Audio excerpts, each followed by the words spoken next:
The City of God by St. Augustine of Hippo, Book 8, Chapter 15. Wherefore let not the mind truly religious and submitted to the true God suppose that demons are better than men, because they have better bodies.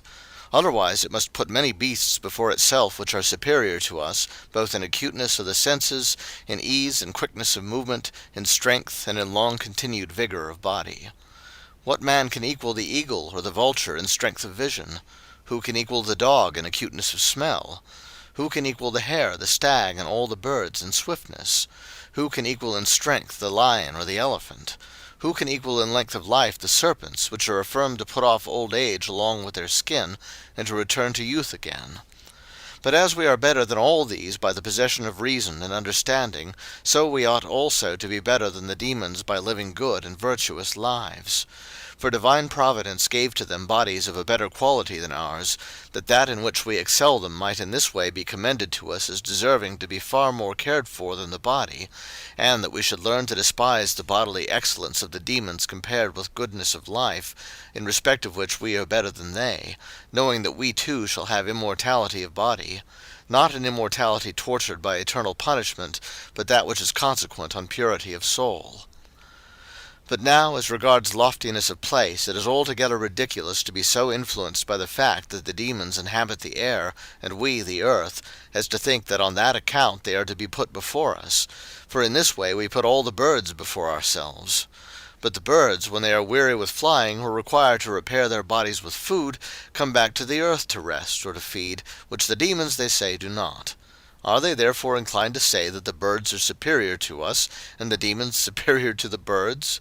But if it be madness to think so, there is no reason why we should think that on account of their inhabiting a loftier element, the demons have a claim to our religious submission.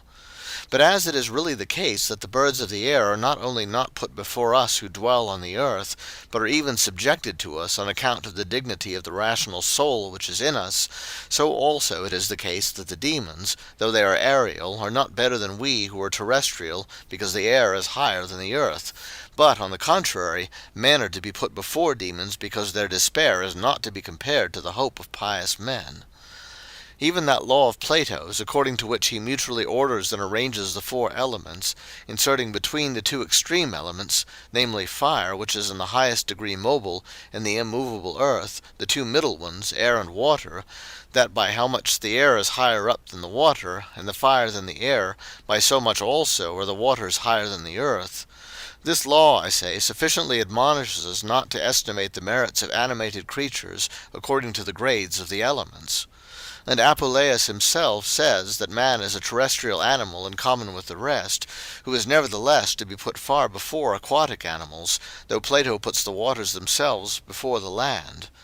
By this he would have us understand that the same order is not to be observed when the question concerns the merits of animals, though it seems to be the true one in the gradation of bodies. For it appears to be possible that a soul of a higher order may inhabit a body of a lower, and a soul of a lower order a body of a higher. Chapter 16. The same Apuleius, when speaking concerning the manners of demons, says that they are agitated with the same perturbations of mind as men, that they are provoked by injuries, propitiated by services and by gifts, rejoice in honors, are delighted with a variety of sacred rites, and are annoyed if any of them be neglected. Among other things, he also says that on them depend the divinations of augurs, soothsayers, and prophets, and the revelations of dreams, and that from them also are the miracles of the magicians. But when giving a brief definition of them, he says, demons are of an animal nature, passive in soul, rational in mind, aerial in body, eternal in time. Of which 5 things the 3 first are common to them and us, the 4th peculiar to themselves, and the 5th common to them with the gods. But I see that they have in common with the gods 2 of the first things, which they have in common with us. For he says that the gods also are animals, and when he is assigning to every order of beings its own element, he places us among the other terrestrial animals which live and feel upon the earth. Wherefore, if the demons are animals as to genus, this is common to them not only with men, but also with the gods, and with beasts. If they are rational as to mind, this is common to them with the gods and with men. If they are eternal in time, this is common to them with the gods only. If they are passive as to their soul, this is common to them with men only. If they are aerial in body, in this they are alone. Therefore it is no great thing for them to be of an animal nature, for so also are the beasts. And being rational as to mind, they are not above ourselves, for so are we also. And as to their being eternal as to time, what is the advantage of that if they are not blessed? For better is temporal happiness than eternal misery. Again, as to their being passive in soul, how are they in this respect above us, since we also are so, but would not have been so had we not been miserable? Also, as to their being aerial in body, how much value is to be set on that, since a soul of any kind whatsoever is to be set above every body? And therefore religious worship which ought to be rendered from the soul is by no means due to that thing which is inferior to the soul. Moreover, if he had, among those things which he says belong to demons, enumerated virtue, wisdom, happiness, and affirmed that they have those things in common with the gods, and, like them, eternally, he would assuredly have attributed to them something greatly to be desired and much to be prized. And even in that case it would not have been our duty to worship them like God on account of these things, but rather to worship him from whom we know they had received them. But how much less are they really worthy of divine honor, those aerial animals who are only rational that they may be capable of misery, passive that they may be actually miserable, and eternal that it may be impossible for them to end their misery. Chapter 17. Wherefore, to omit other things, and confine our attention to that which he says is common to the demons with us, let us ask this question. If all the four elements are full of their own animals, the fire and the air of immortal, and the water and the earth of mortal ones, why are the souls of demons agitated by the whirlwinds and tempests of passions? For the Greek word pathos means perturbation, whence he chose to call the demons passive in soul, because the word passion, which is derived from pathos, signified a commotion of the mind contrary to reason. Why then are these things in the minds of demons, which are not in beasts? For if anything of this kind appears in beasts, it is not perturbation, because it is not contrary to reason, of which they are devoid. Now it is foolishness or misery which is cause of these perturbations in the case of men, for we are not yet blessed in the possession of that perfection of wisdom which is promised to us at last, when we shall be set free from our present mortality. But the gods, they say, are free from these perturbations, because they are not only eternal, but also blessed. For they also have the same kind of rational souls, but most pure from all spot and plague. Wherefore, if the gods are free from perturbation because they are blessed, not miserable animals, and the beasts are free from them because they are animals which are capable neither of blessedness nor misery, it remains that the demons, like men, are subject to perturbations, because they are not blessed but miserable animals. What folly, therefore, or rather what madness, to submit ourselves through any sentiment of religion to demons, when it belongs to the true religion to deliver us from that depravity which makes us like to them. For Apuleius himself, although he is very sparing toward them, and thinks they are worthy of divine honors, is nevertheless compelled to confess that they are subject to anger. And the true religion commands us not to be moved with anger, but rather to resist it. The demons are won over by gifts, and the true religion commands us to favor no one on account of gifts received. The demons are flattered by honors, but the true religion commands us by no means to be moved by such things. The demons are haters of some men, and lovers of others, not in consequence of a prudent and calm judgment, but because of what he calls their passive soul, whereas the true religion commands us to love even our enemies. Lastly, the true religion commands us to put away all disquietude of heart and agitation of mind, and also all commotions and tempests of the soul, which Apuleius asserts to be continually swelling and surging in the souls of demons. Why, therefore, except through foolishness and miserable error, shouldst thou humble thyself to worship a being to whom thou desirest to be unlike in thy life? And why shouldst thou pay religious homage to him whom thou art unwilling to imitate, when it is the highest duty of religion to imitate him whom thou worshippest? Chapter 18. In vain, therefore, have Apuleius, and they who think with him, conferred on the demons the honor of placing them in the air, between the ethereal heavens and the earth, that they may carry to the gods the prayers of men, to men the answers of the gods. For Plato held, they say, that no god has intercourse with man. They who believe these things have thought it unbecoming that men should have intercourse with the gods, and the gods with men, but a befitting thing that the demons should have intercourse with both gods and men, presenting to the gods the petitions of men, and conveying to men what the gods have granted. So that a chaste man, and one who is a stranger to the crimes of the magic arts, must use as patrons, through whom the gods may be induced to hear him, demons who love these crimes, although the very fact of his not loving them ought to have recommended him to them as one who deserved to be listened to with greater readiness and willingness on their part. They love the abominations of the stage, which chastity does not love. They love in the sorceries of the magicians 1,000 arts of inflicting harm, which innocence does not love. Yet both chastity and innocence, if they wish to obtain anything from the gods, will not be able to do so by their own merits, except their enemies act as mediators on their behalf. Apuleius need not attempt to justify the fictions of the poets and the mockeries of the stage. If human modesty can act so faithlessly towards itself as not only to love shameful things, but even to think that they are pleasing to the divinity, we can cite on the other side their own highest authority and teacher, Plato. Chapter 19. Moreover, against those magic arts, concerning which some men, exceedingly wretched and exceedingly impious, delight to boast, may not public opinion itself be brought forward as a witness?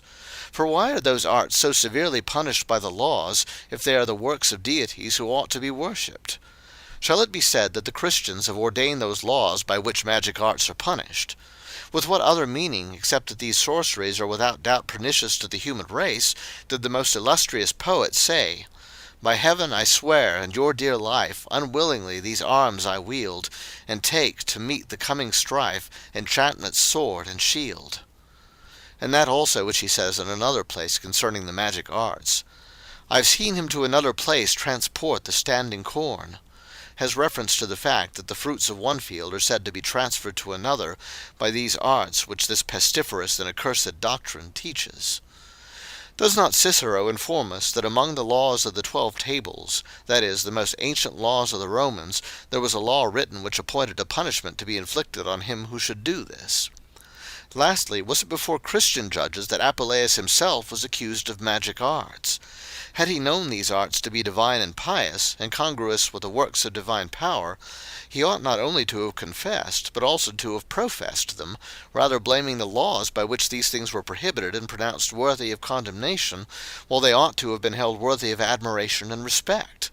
For by so doing, either he would have persuaded the judges to adopt his own opinion, or, if they had shown their partiality for unjust laws, and condemned him to death notwithstanding his praising and commending such things, the demons would have bestowed on his soul such rewards as he deserved, who, in order to proclaim and set forth their divine works, had not feared the loss of his human life.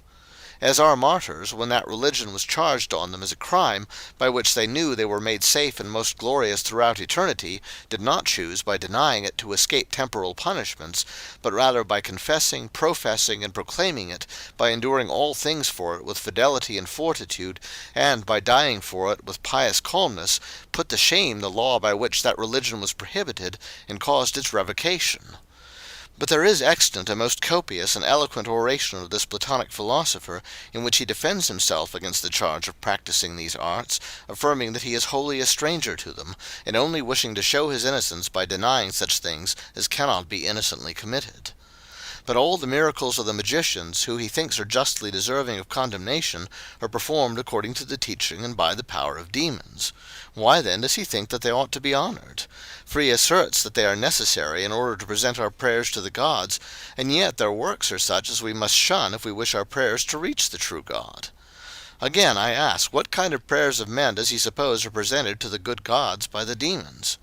If magical prayers, they will have none such. If lawful prayers, they will not receive them through such beings.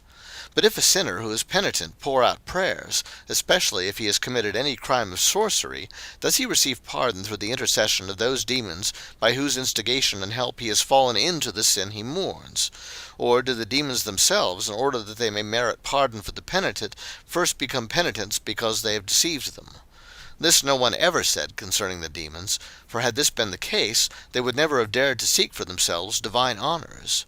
For how should they do so who desired by penitence to obtain the grace of pardon, seeing that such detestable pride could not exist along with the humility worthy of pardon? Chapter 20. But does any urgent and most pressing cause compel the demons to mediate between the gods and men, that they may offer the prayers of men, and bring back the answers from the gods? And if so, what, pray, is that cause? What is that so great necessity? Because, say they, no god has intercourse with man. Most admirable holiness of God, which has no intercourse with a supplicating man, and yet has intercourse with an arrogant demon; which has no intercourse with a penitent man, and yet has intercourse with a deceiving demon; which has no intercourse with a man fleeing for refuge to the divine nature, and yet has intercourse with a demon feigning divinity; which has no intercourse with a man seeking pardon, and yet has intercourse with a demon persuading to wickedness; which has no intercourse with a man expelling the poets by means of philosophical writings from a well-regulated state, and yet has intercourse with the demon requesting from the princes and priests of a state the theatrical performance of the mockeries of the poets; which has no intercourse with the man who prohibits the ascribing of crime to the gods, and yet has intercourse with a demon who takes delight in the fictitious representation of their crimes; which has no intercourse with the man punishing the crimes of the magicians by just laws, and yet has intercourse with a demon teaching and practicing the magical arts; which has no intercourse with the man shunning the imitation of a demon, and yet has intercourse with a demon lying in wait for the deception of a man. Chapter 21.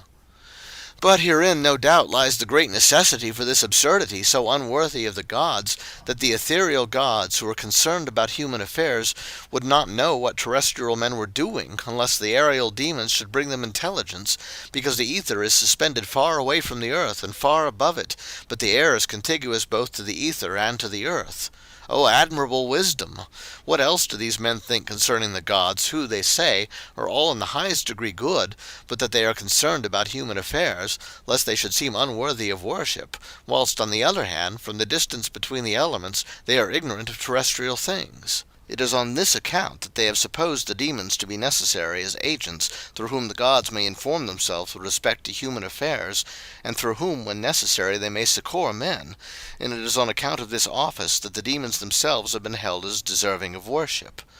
If this be the case, then a demon is better known by these good gods through nearness of body than a man is by goodness of mind. O mournful necessity, or shall I not rather say detestable and vain error, that I may not impute vanity to the divine nature? For if the gods can, with their minds free from the hindrance of bodies, see our mind, they do not need the demons as messengers from our mind to them. But if the ethereal gods, by means of their bodies, perceive the corporeal indices of minds, as the countenance, speech, motion, and thence understand what the demons tell them, then it is also possible that they may be deceived by the falsehoods of demons. Moreover, if the divinity of the gods cannot be deceived by the demons, neither can it be ignorant of our actions. But I would they would tell me what of the demons have informed the gods that the fictions of the poets concerning the crimes of the gods displease Plato, concealing the pleasure which they themselves take in them, or whether they have concealed both, and have preferred that the gods should be ignorant with respect to this whole matter, or have told both, as well the pious prudence of Plato with respect to the gods as their own lust, which is injurious to the gods, or whether they have concealed Plato's opinion, according to which he was unwilling that the gods should be defamed with falsely alleged crimes through the impious license of the poets, whilst they have not been ashamed nor afraid to make known their own wickedness, which make them love theatrical plays, in which the infamous deeds of the gods are celebrated. Let them choose which they will of these four alternatives, and let them consider how much evil any one of them would require them to think of the gods. For if they choose the first, they must then confess that it was not possible for the good gods to dwell with the good Plato, though he sought to prohibit things injurious to them, whilst they dwelt with evil demons who exulted in their injuries; and this because they supposed that the good gods can only know a good man, placed at so great a distance from them, through the mediation of evil demons, whom they could know on account of their nearness to themselves. If they shall choose the second, and shall say that both these things are concealed by the demons, so that the gods are wholly ignorant both of Plato's most religious law and the sacrilegious pleasure of the demons, what in that case can the gods know to any profit with respect to human affairs through these mediating demons, when they do not know those things which are decreed through the piety of good men for the honor of the good gods against the lust of evil demons? But if they shall choose the third, and reply that these intermediary demons have communicated not only the opinion of Plato, which prohibited wrongs to be done to the gods, but also their own delight in these wrongs, I would ask if such a communication is not rather an insult.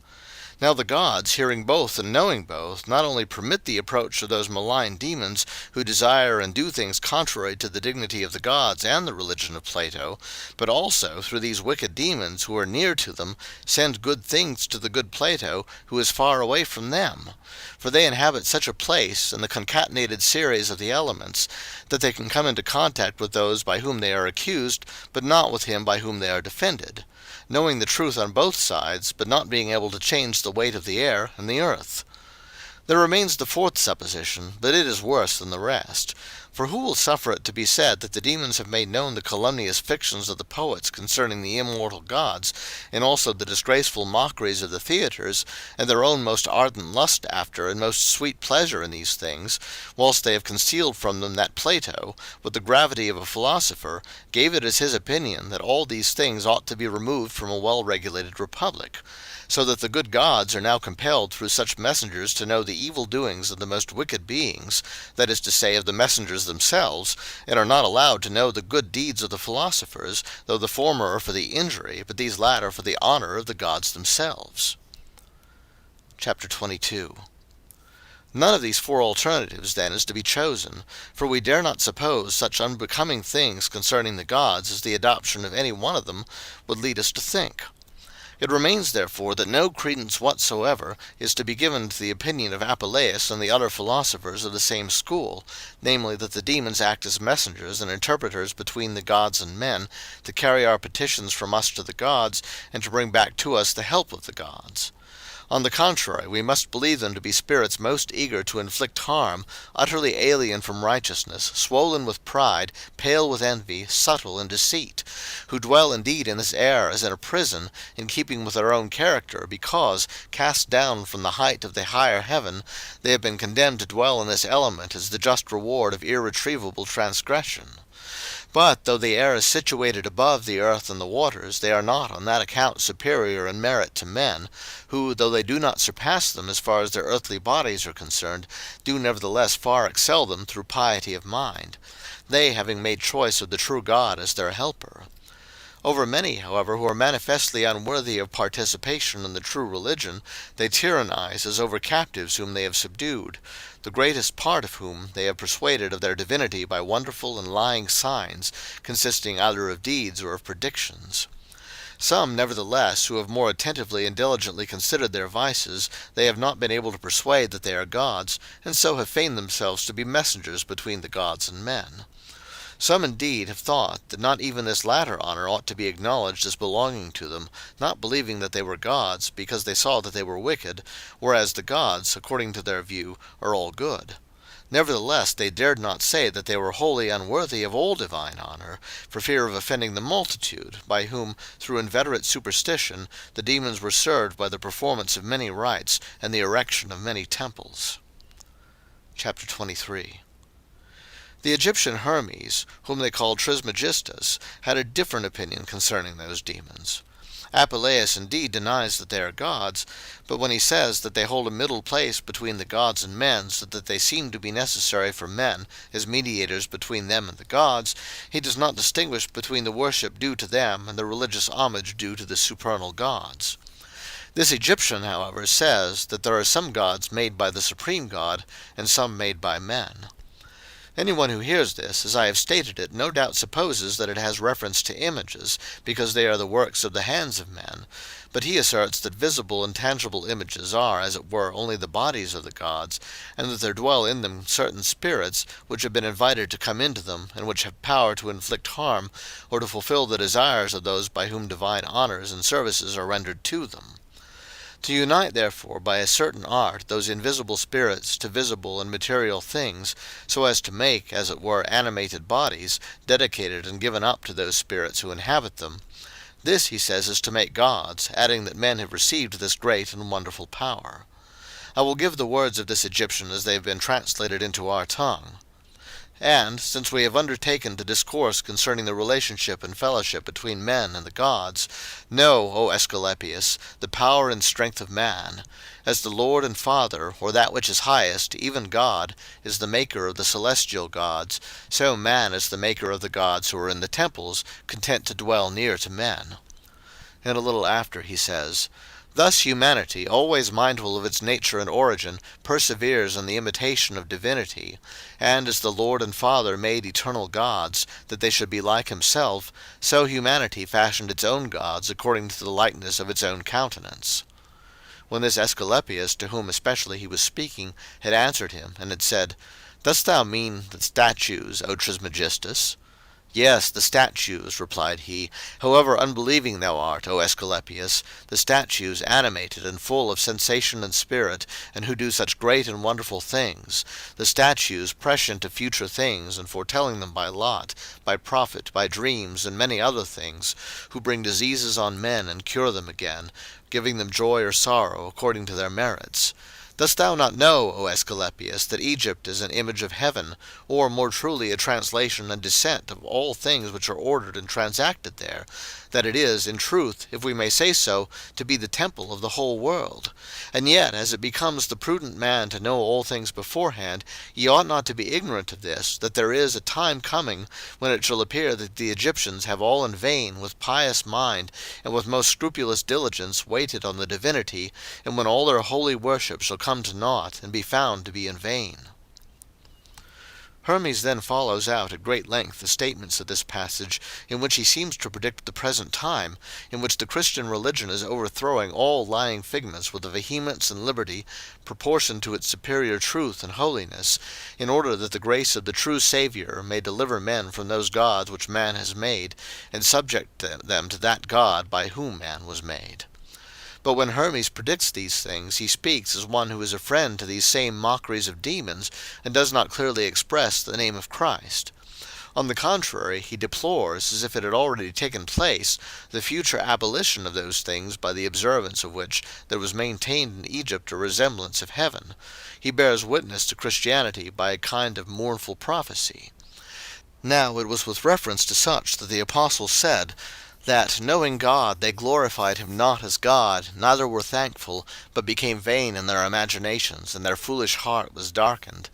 Professing themselves to be wise, they became fools, and changed the glory of the incorruptible God into the likeness of the image of corruptible man. And so on, for the whole passage is too long to quote. For Hermes makes many such statements agreeable to the truth concerning the one true God who fashioned this world. And I know not how he has become so bewildered by that darkening of the heart as to stumble into the expression of a desire that men should always continue in subjection to those gods which he confesses to be made by men, and to bewail their future removal, as if there could be anything more wretched than mankind tyrannized over by the work of his own hands, since man, by worshipping the works of his own hands, may more easily cease to be man, than the works of his hands can, through his worship of them, become gods.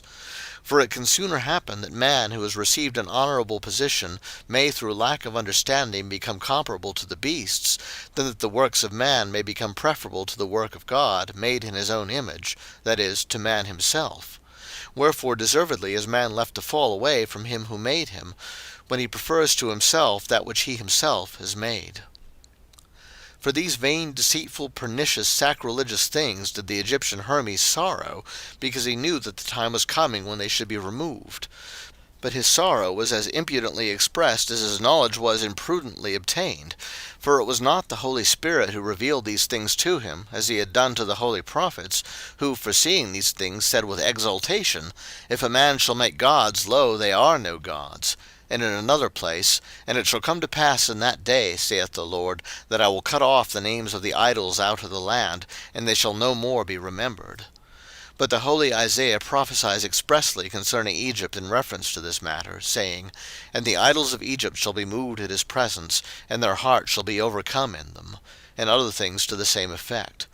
And with the prophet are to be classed those who rejoiced that that which they knew was to come had actually come, as Simeon or Anna, who immediately recognized Jesus when he was born, or Elizabeth, who in the Spirit recognized him when he was conceived, or Peter, who said by the revelation of the Father, Thou art Christ, the Son of the living God.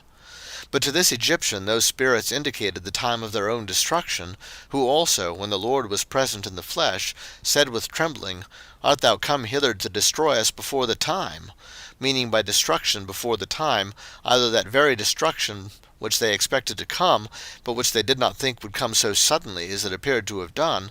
or only that destruction which consisted in their being brought into contempt by being made known.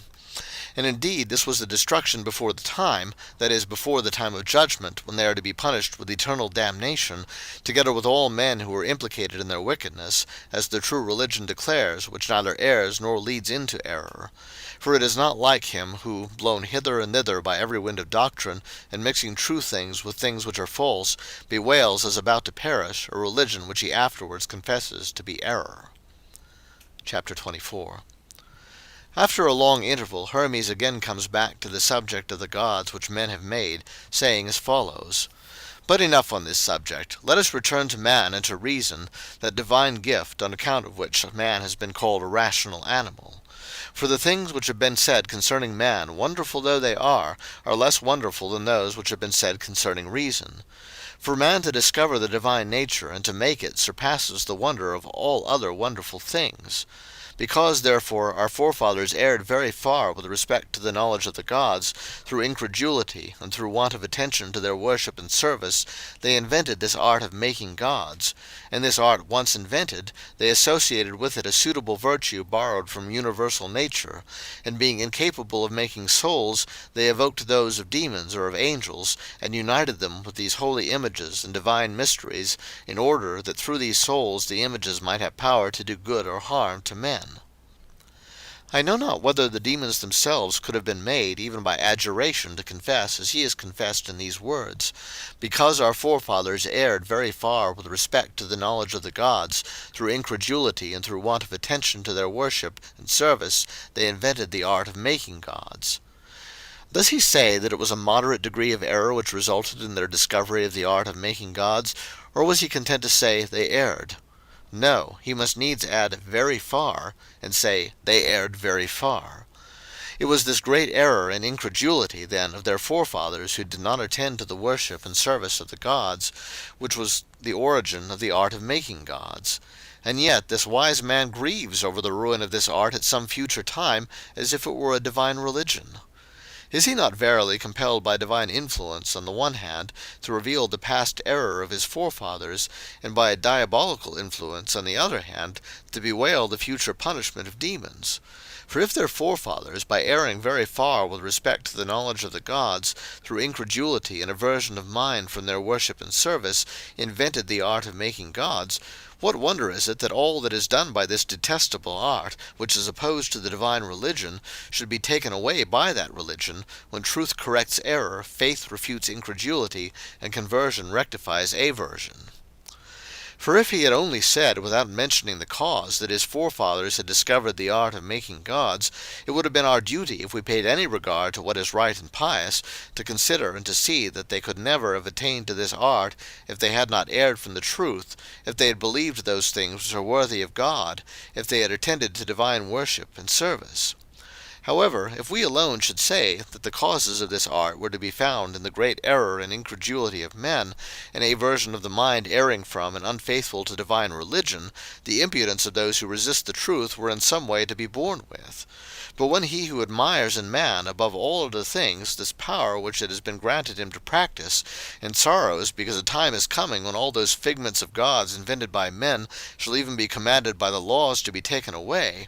when even this man confesses nevertheless, and explains the causes which led to the discovery of this art, saying that their ancestors, through great error and incredulity, and through not attending to the worship and service of the gods, invented this art of making gods, what ought we to say, or rather to do, but to give to the Lord our God all the thanks we are able, because he has taken away those things by causes the contrary of those which led to their institution?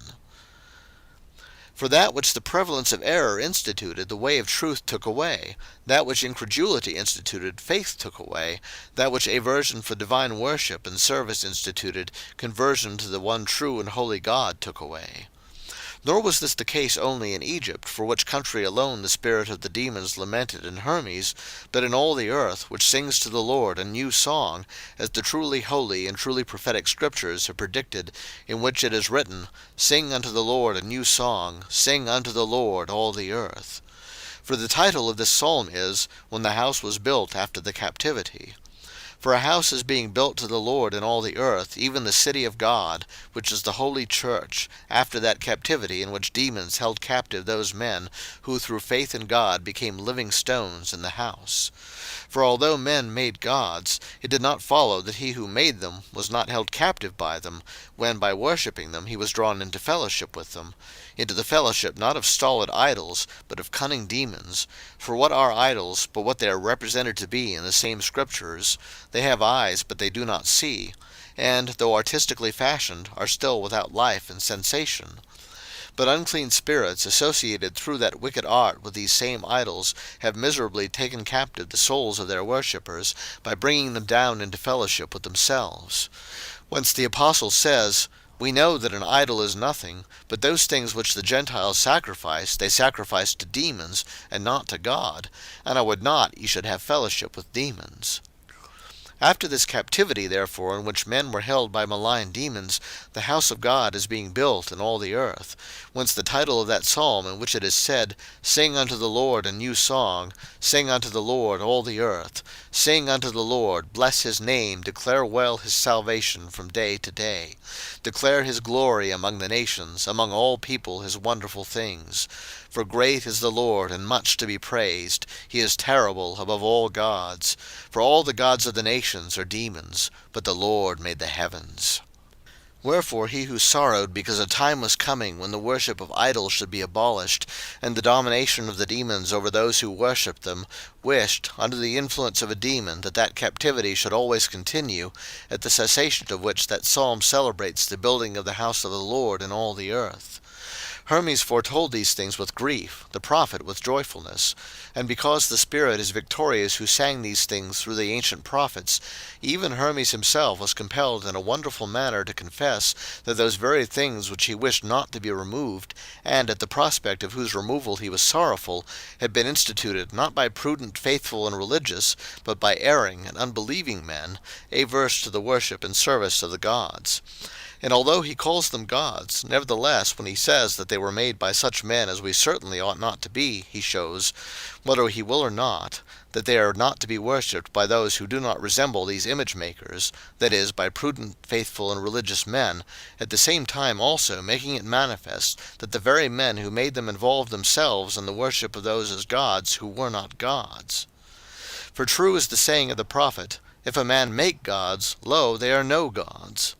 Such gods, therefore, acknowledged by such worshippers, and made by such men, did Hermes call gods made by men, that is to say, demons, through some art of I know not what description, bound by the chains of their own lusts to images.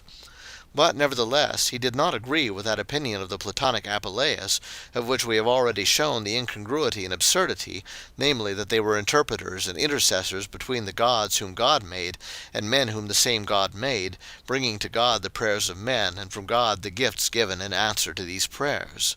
For it is exceedingly stupid to believe that gods whom men have made have more influence with gods whom God has made than men themselves have, whom the very same God has made. And consider too that it is a demon which, bound by a man to an image by means of an impious art, has been made a god, but a god to such a man only, not to every man. What kind of god, therefore, is that which no man would make but one erring, incredulous, and averse to the true God? Moreover, if the demons which are worshipped in the temples, being introduced by some kind of strange art into images, that is, into visible representations of themselves, by those men who by this art made gods when they were straying away from, and were averse to the worship and service of the gods, if I say those demons are neither mediators nor interpreters between men and the gods, both on account of their own most wicked and base errors, and because men, though erring, incredulous, and averse from the worship and service of the gods, are nevertheless beyond doubt better than the demons whom they themselves have evoked, then it remains to be affirmed that what power they possess as demons, doing harm by bestowing pretended benefits, harm all the greater for the deception, or else openly and undisguisedly doing evil to men. They cannot, however, do anything of this kind unless where they are permitted by the deep and secret providence of God, and then only so far as they are permitted. When, however, they are permitted, it is not because they, being midway between men and the gods, have through the friendship of the gods great power over men, for these demons cannot possibly be friends to the good gods who dwell in the holy and heavenly habitation, by whom we mean holy angels and rational creatures, whether thrones or dominations or principalities or powers, from whom they are as far separated in disposition and character as vice is distant from virtue, wickedness from goodness. Chapter 25. Wherefore we must by no means seek, through the supposed mediation of the demons, to avail ourselves of the benevolence or beneficence of the gods, or rather of the good angels, but through resembling them in the possession of a good will, through which we are with them, and live with them, and worship with them the same God, although we cannot see them with the eyes of our flesh. But it is not in locality we are distant from them, but in merit of life, caused by our miserable unlikeness to them in will, and by the weakness of our character. For the mere fact of our dwelling on earth under the conditions of life in the flesh does not prevent our fellowship with them. It is only prevented when we, in the impurity of our hearts, mind earthly things. But in this present time, while we are being healed that we may eventually be as they are, we are brought near to them by faith, if by their assistance we believe that he who is their blessedness is also ours. Chapter 26. It is certainly a remarkable thing how this Egyptian, when expressing his grief that a time was coming when those things would be taken away from Egypt, which he confesses to have been invented by men erring, incredulous, and averse to the service of divine religion, says, among other things, "Then shall that land, the most holy place of shrines and temples, be full of sepulchres and dead men." As if, in sooth, if these things were not taken away, men would not die. As if dead bodies could be buried elsewhere than in the ground. As if, as time advanced, the number of sepulchres must not necessarily increase in proportion to the increase of the number of the dead. But they who are of a perverse mind, and opposed to us, suppose that what he grieves for is that the memorials of our martyrs were to succeed to their temples and shrines,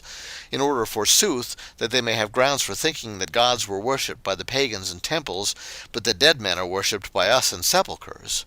For with such blindness do impious men, as it were, stumble over mountains, and will not see the things which strike their own eyes, that they do not attend to the fact that in all the literature of the pagans there are not found any, or scarcely any gods, who have not been men, to whom, when dead, divine honours have been paid. I will not enlarge on the fact that Varro says that all dead men are thought by them to be gods, and proves it by those sacred rites which are performed in honour of almost all the dead, among which he mentions funeral games, considering this the very highest proof of divinity, because games are only wont to be celebrated in honour of divinities.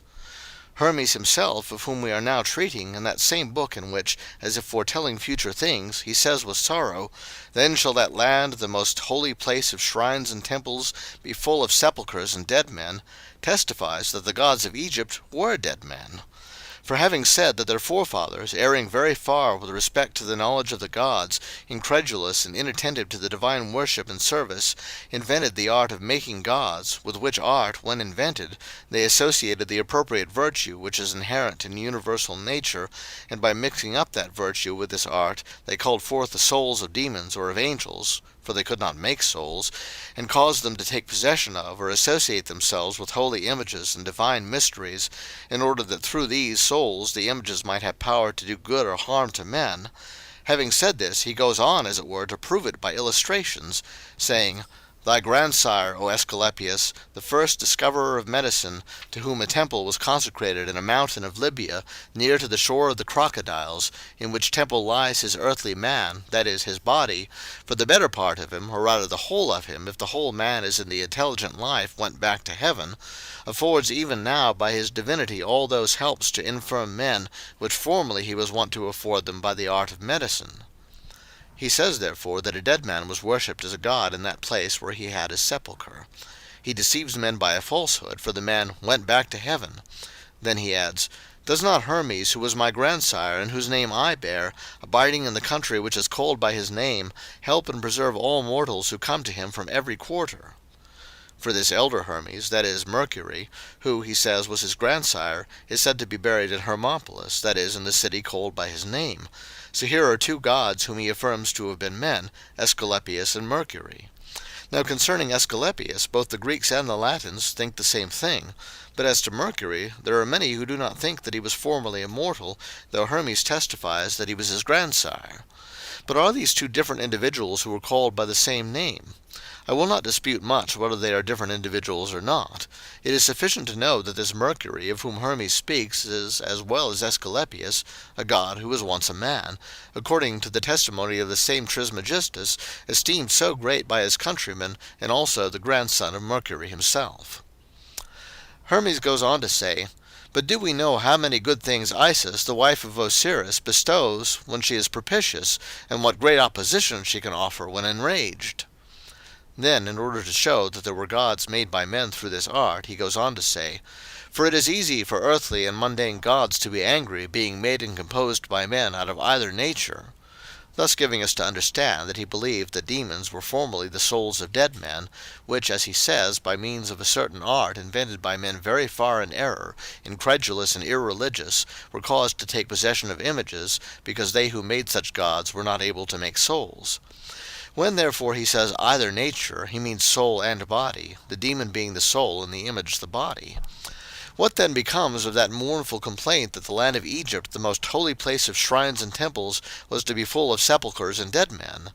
Verily, the fallacious spirit, by whose inspiration Hermes spoke these things, was compelled to confess through him that even already that land was full of sepulchres and of dead men, whom they were worshipping as gods. But it was the grief of the demons which was expressing itself through his mouth, who were sorrowing on account of the punishments which were about to fall upon them at the tombs of the martyrs. For in many such places they are tortured and compelled to confess, and are cast out of the bodies of men, of which they had taken possession. Chapter 27. But nevertheless we do not build temples and ordain priests, rites, and sacrifices for these same martyrs, for they are not our gods, but their God is our God. Certainly we honor their reliquaries as the memorials of holy men of God who strove for the truth even to the death of their bodies, that the true religion might be made known, and false and fictitious religion exposed. For if there were some before them who thought that these religions were really false and fictitious, they were afraid to give expression to their convictions. But who ever heard a priest of the faithful standing at an altar built for the honor and worship of God over the holy body of some martyr, say in the prayers, "I offer to thee a sacrifice, O Peter, or O Paul, or O Cyprian," for it is to God that sacrifices are offered at their tombs, the God who made them, both men and martyrs, and associated them with holy angels and celestial honor. And the reason why we pay such honors to their memory is that by so doing we may both give thanks to the true God for their victories, and by recalling them afresh to remembrance may stir ourselves up to imitate them by seeking to obtain like crowns and palms, calling to our help that same God on whom they called. Therefore, whatever honors the religious may pay in the places of the martyrs, they are but honors rendered to their memory, not sacred rites or sacrifices offered to dead men as to gods. And even such as bring thither food, which indeed is not done by the better Christians, and in most places of the world it is not done at all, do so in order that it may be sanctified to them through the merits of the martyrs, in the name of the Lord of the martyrs, first presenting the food and offering prayer, and thereafter taking it away to be eaten, or to be in part bestowed upon the needy. But he who knows the one sacrifice of Christians, which is the sacrifice offered in those places, also knows that these are not sacrifices offered to the martyrs. It is then neither with divine honors nor with human crimes, by which they worship their gods, that we honor our martyrs. Neither do we offer sacrifices to them, or convert the crimes of the gods into their sacred rites. For let those who will and can read the letter of Alexander to his mother Olympias, in which he tells the things which were revealed to him by the priest Leon, and let those who have read it recall to memory what it contains, that they may see what great abominations have been handed down to memory, not by poets, but by the mystic writings of the Egyptians, concerning the goddess Isis, the wife of Osiris, and the parents of both, all of whom, according to these writings, were royal personages. Isis, when sacrificing to her parents, is said to have discovered a crop of barley, of which she brought some ears to the king her husband, and his counselor Mercurius, and hence they identify her with Ceres. Those who read the letter may there see what was the character of those people to whom, when dead, sacred rites were instituted as to gods, and what those deeds of theirs were which furnished the occasion for these rites. Let them not once dare to compare in any respect those people, though they hold them to be gods, to our holy martyrs, though we do not hold them to be gods. For we do not ordain priests and offer sacrifices to our martyrs as they do to their dead men, for that would be incongruous, undue, and unlawful, such being due only to God, and thus we do not delight them with their own crimes, or with such shameful plays as those in which the crimes of the gods are celebrated, which are either real crimes committed by them at a time when they were men, or else, if they never were men, fictitious crimes invented for the pleasure of noxious demons. The god of Socrates, if he had a god, cannot have belonged to this class of demons. But perhaps they who wished to excel in this art of making gods imposed a god of this sort on a man who was a stranger to and innocent of any connection with that art.